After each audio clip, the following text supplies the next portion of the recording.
Most serial killers have a type. They follow patterns. They choose targets carefully. But Richard Ramirez wasn't like that. He attacked children and the elderly, men and women. He used guns, knives, hammers. Sometimes he killed. Sometimes he let his victims live. It was this randomness, this complete unpredictability, that made him so terrifying.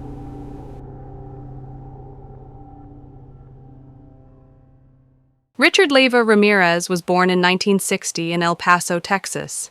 He was the youngest of 5 in a troubled household.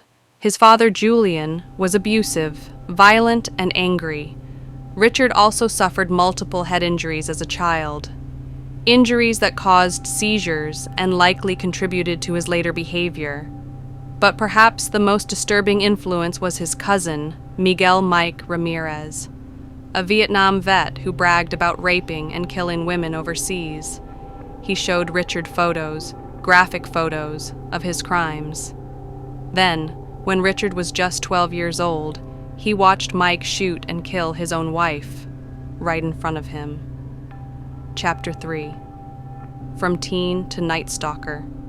As a teen, Richard turned to drugs like LSD and Satanism. While others were at parties or school, Richard was sleeping in cemeteries, studying the occult, worshiping darkness. Slowly, the boy from El Paso was becoming the man who would soon be called the Night Stalker. Chapter 4. The Summer of Fear. In March 1985, Richard Ramirez began his reign of terror in Southern California. He broke into homes in the middle of the night. He shot people in their sleep or stabbed them as they woke up. He raped women, assaulted children, and always left behind chaos. March 17th, Maria Hernandez survived when a bullet ricocheted off her car keys. Her roommate, Dale Okazaki, wasn't so lucky. March 27th, Vincent Zazara was shot. His wife, Maxine, was brutally mutilated. Ramirez gouged her eyes out and kept them in a jewelry box. April to August, the attacks only escalated. Families were tortured. Victims were forced to swear to Satan. Everyone was a target. Chapter 5. A City in Panic.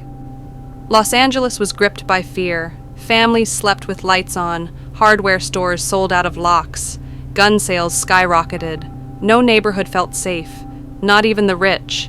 The Night Stalker could be anywhere. Chapter 6. Satanic Theater. Ramirez wasn't just a killer. He was a performer of fear. He left pentagrams at crime scenes. He demanded victims praise Satan. And in court, he carved a pentagram into his palm and shouted, "Hail Satan," to the jury. Chapter 7. How he was caught.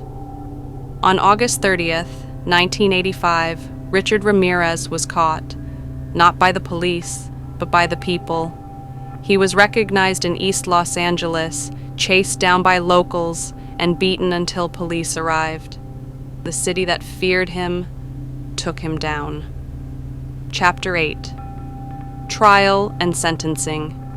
Ramirez went on trial in 1989. It became a media sensation. He smirked, taunted the cameras. Women even sent him love letters. But in the end, the facts were undeniable. Convicted of 13 murders, 5 attempted murders, 11 sexual assaults, 14 burglaries, he was sentenced to death. Chapter 9. Death on Death Row. Richard Ramirez spent the next 23 years on death row at San Quentin. He gave cryptic interviews, married one of his admirers, and continued to play the part of a monster. In 2013, he died of cancer. He was 53 years old. Chapter 10. Legacy of Fear. Decades later, Richard Ramirez still haunts pop culture.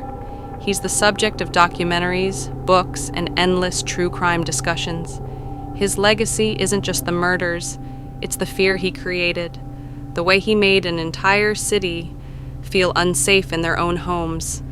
If you found this story chilling, subscribe for more deep dive true crime cases, like the video comment your thoughts, and hit the bell so you never miss another dark chapter in criminal history.